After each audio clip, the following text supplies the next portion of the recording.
Sup fellas, it's your boy, Nothing Important here, and today we are doing the definitive Destiny 2 power scale for the Edge of Fate era.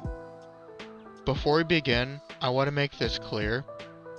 I am not going to link any clips from any interview that's dropped since the start of Edge of Fate. This is an ethical reaction. I do not want to steal any possible views that the creator of these videos who posted the interviews got. I don't want to take any of the views from them. I want to respect the fact that they made their work and they posted it. So I want you guys to check their stuff out in the description before you come back here. Alright, no one's gonna sue me. I'm not gonna get the Ethan Klein treatment. Awesome, let's keep going. Let's get the main point out of the way. We have not gotten a map of the cosmology yet. What we have gotten is a couple of the placements for the high ends of the hierarchy. We have a statement about the Witness discussing their place in the hierarchy, mainly being that the Witness is not the true ceiling of the cosmos. There are characters stronger than the Witness. That was said verbatim. The Witness is not the high ceiling of the cosmos. Next, in that very same analogy, the Hive Gods and the Witness were stated to not be much of a comparison to the Nine. Just if you want the simple version, instead of going through all the jargon and all the hijinks. The only issue is whether or not you have 3 being equal to the other 9, or if there's a spectrum of power amongst the members of the 9.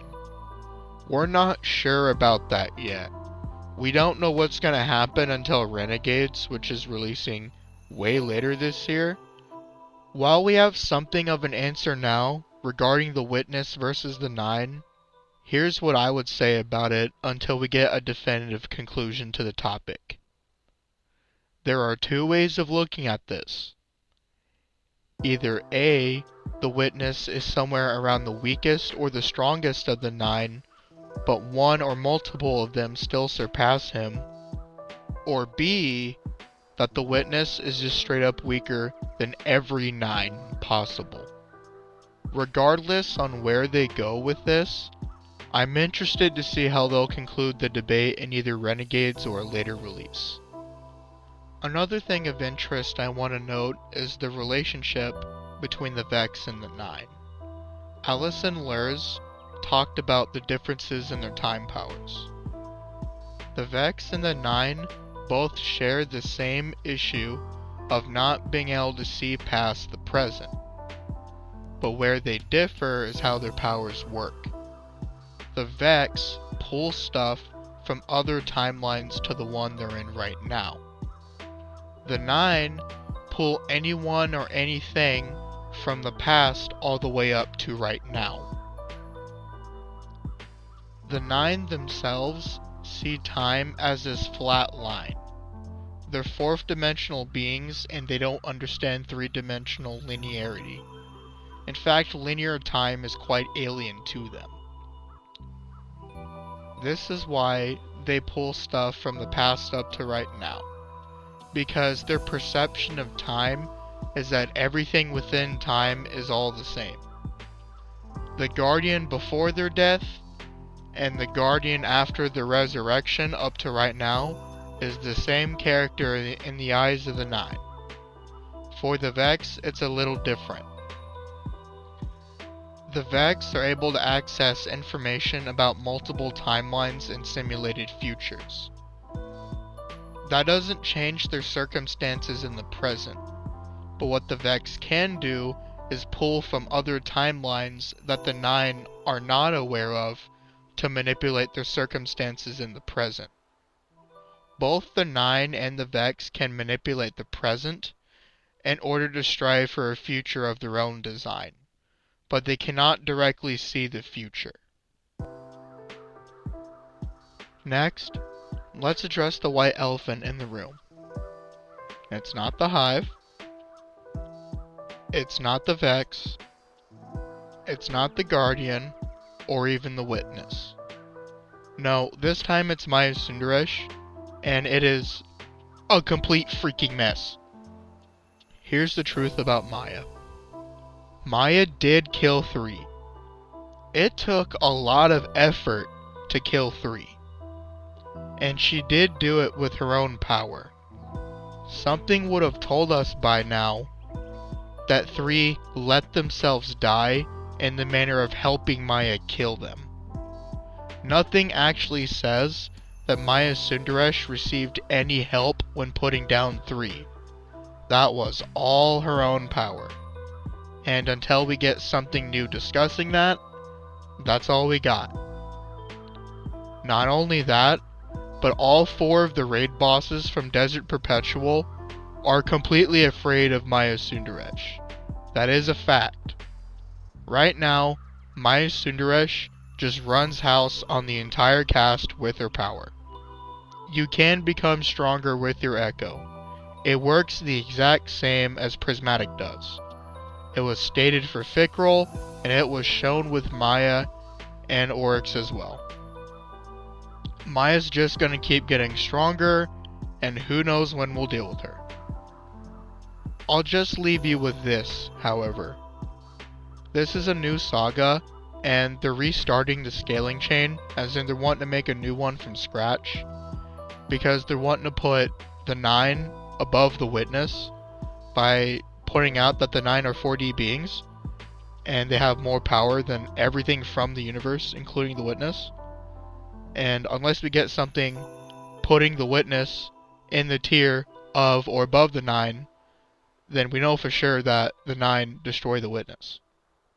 So the fact that Maya Sundaresh killed the 9 is dubiously saying that Maya Sundaresh could possibly put down the Witness.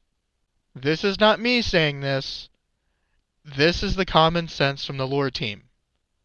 I'm just telling you what they've said. That's it? Come on, you guys can do better! I want to conclude on what Alison Lur was saying in detail. When Alison Lur was referring to the universe, she was referring to the entire cosmology, not just a singular universe. This means the Ascendant Plane, the ley lines, the Pale Heart, the physical universe, all of it. That's all included within the universe. When she was saying the gods were not on a universal spectrum, it means that the Hive were locked to the Ascendant Plane, so was the Witness until they got prismatic, but they still required the Traveler to use the final shape, but even then the Witness would still be a 3D being. The 9 are gods on the level that they can function anywhere and everywhere. They can't function inside the universe as they function beyond it. For the record, it was also said verbatim that every god is another celestial being within the Destiny universe. So when you're a god, the real question is, what are you a god to? Let's run through the power scaling evidence for today's meta. You should now be entering a Hilbert space, if the Taken have not misaligned the Pyramidian space geometric intuitions. Gesundheit. I did not sneeze, you fool. It is an infinite dimensional functional space. The Vex often... Oh, why am I wasting my breath? I bring up the Pyramidian often because it is the most direct form of infinite dimensional scaling, but there's something else that is on par with the Pyramidian. The very dark matter of the 9 themselves are interwoven into the planets. To destroy even an individual planet like Earth or Mars would require something equivalent to or greater than the ability to create infinite dimensions. For Outerversal, the Ascendant Plane remains as the easiest argument to use. Every single throne world has 11 concepts that define them, space and time being 2 of them. Don't believe me? Play any activity that involves a throne world. Go into Savathun's throne world. Play the King's Fall raid. Or even go into the Whisper activity, which you can go into via the portal from time to time. Every single throne world allows time to pass, and there's a certain amount of space you can occupy within that throne world. Space and time do exist in there. That is a fact. All you have to do is play the activity to see it. At this point, the physical universe is at least relative to or stronger than the Ascendant Plane through the top tiers. The Guardians are able to take on the Hive and Taken with ease. They're even able to battle the courts of the gods. Also, Eris Morn's court is the last city. In fact, the entire alliance is under the court of Eris Morn, who is also a Hive God.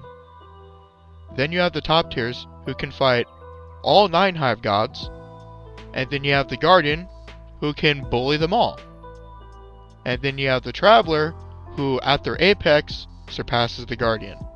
So at this point, the physical universe is actually stronger than the Ascendant Plane at the high ends. But at the low ends is where the Ascendant Plane is still more dominant. For the 9, there is also a lot of different tier changes. For example, at this point, you simply flip the Pale Heart with the 9 and everything is still the same. The Witness can delete everything in the cosmos except for Star Horse and higher. For Star Horse, I would put them in the same tier as the Trains, or completely above the Trains in their own tier, but below the 9. The 9 pull things forward in time, so it would make sense for Star Horse to use the same set of doorways to pull stuff to Dares of Eternity just for the sake of entertaining the audience. Which then leads us to the 9. They're clearly above everything in the cosmology so far, but Maya Sundaresh killed one of them. So is the main character and the rest of the cast just magically above the Traveler?